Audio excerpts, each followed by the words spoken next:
بسم اللہ الرحمن الرحیم۔ السلام علیکم دوستو، ہمارے خاندان میں سے کوئی نہ کوئی کسی نہ کسی لحاظ سے تحریک لبیک پاکستان کے ساتھ جڑا ہوا ہے۔ کچھ لوگ دینی جذبات اور تحریک لبیک پاکستان کے دستور اور تخت پر دین لانے کے منشور کی وجہ سے، تو کچھ ناموس رسالت میں حکومت پاکستان کی طرف سے کی جانے والی غلطیوں کی وجہ سے اس تحریک کا حصہ بن چکے ہیں۔ دوستو، اس بات میں کوئی شک نہیں کہ ناموس رسالت پر پہرا دینا ہر مسلمان کے ایمان کا حصہ ہے، کیونکہ حضور کی ناموس سے بڑھ کر کچھ بھی نہیں ہے۔ لیکن ہمارا دین ہمیں اس بات کی بھی قطعاً اجازت نہیں دیتا کہ وہ رحیم و کریم نبی جو روتے بچے کی آواز پر نماز مختصر کر دیتے تھے کہ بچہ بھوک سے بلک رہا تھا، اور یہاں کچھ عاشق رسول حرمت کے نام پر بچوں کو بھوکا مار رہے ہیں۔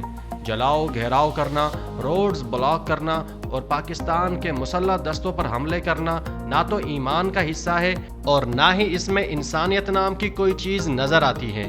لیکن معاملات کو یہاں پہنچانے کی ذمہ دار حکومت پاکستان ہے، جس نے مسلمانوں کے جذبات سے کھلواڑ کیا اور وعدہ کرنے کے باوجود فرانس کے سفیر کو ملک بدر نہیں کیا۔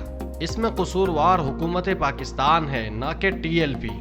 دوستو، اس افراتفری کے عالم میں جب ملک خانہ جنگی کی طرف بڑھ رہا ہے، ہمیں جگہ جگہ پولیس پر حملے ہوتے نظر آ رہے ہیں۔ جہاں دیکھو پولیس والوں کو پکڑ کر ان پر تشدد کیا جا رہا ہے۔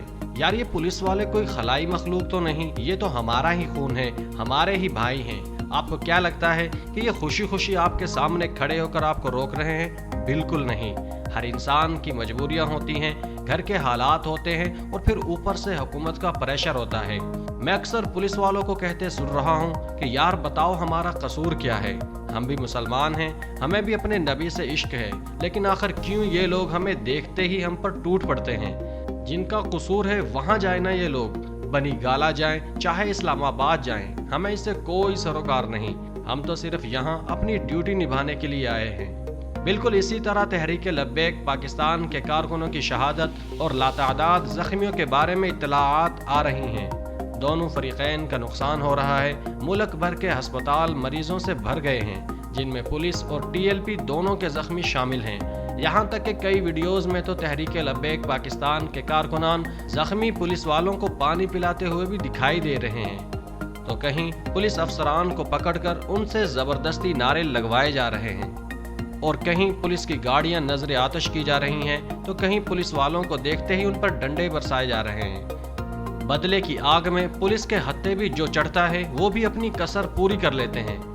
بہرحال اس میں کوئی شک نہیں کہ غلطیاں دونوں جانب سے ہو رہی ہیں، لیکن زیادہ غلطی حکومت کی ہے، جو اس فساد کی جڑ ہے اور جس نے پاکستانیوں کے جذبات کا غلط اندازہ لگایا اور مکر و فریب سے کام لیتے رہے۔ حکومت کو چاہیے کہ فوراً فرانسیسی سفیر کو ملک سے نکالا جائے، سعد رضوی سمیت TLP کے تمام گرفتار کارکنان کو فی الفور رہا کیا جائے، ان کے مطالبات پورے کیے جائیں اور آئندہ کے لیے ایسے اقدامات کیے جائیں جن سے دوبارہ ناموس رسالت پر کوئی انگلی نہ اٹھا سکے، تاکہ TLP کا پروٹیسٹ ختم ہو اور ملک میں خانہ جنگی کی جو فضا بنی ہوئی ہے اس سے پاکستانی عوام کو نجات ملے۔ اگر حکومت پاکستان اب بھی ہوش کے ناخن نہیں لیتی تو تحریک لبیک پاکستان کا پروٹیسٹ یقیناً اپنی انتہا کو پہنچ جائے گا، جس میں آج کے بڑے بڑے فرعون غرق ہو جائیں گے۔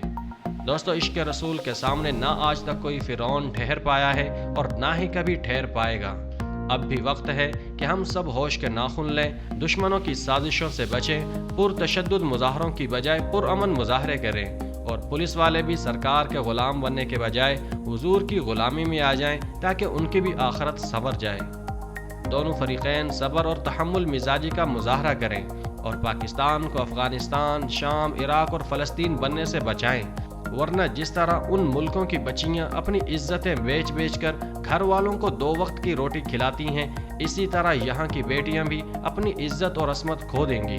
ابھی بھی وقت ہے، دوست اور دشمن میں تمیز کریں، اس سے پہلے کہ دیر ہو جائے۔ دوستو، ویسے آپ کے خیال میں کون قصوروار ہے؟ ہمیں کمنٹ میں ضرور بتانا۔ ملتے ہیں اگلی ویڈیو میں، تب تک کے لیے اجازت دیجیے۔ اللہ حافظ۔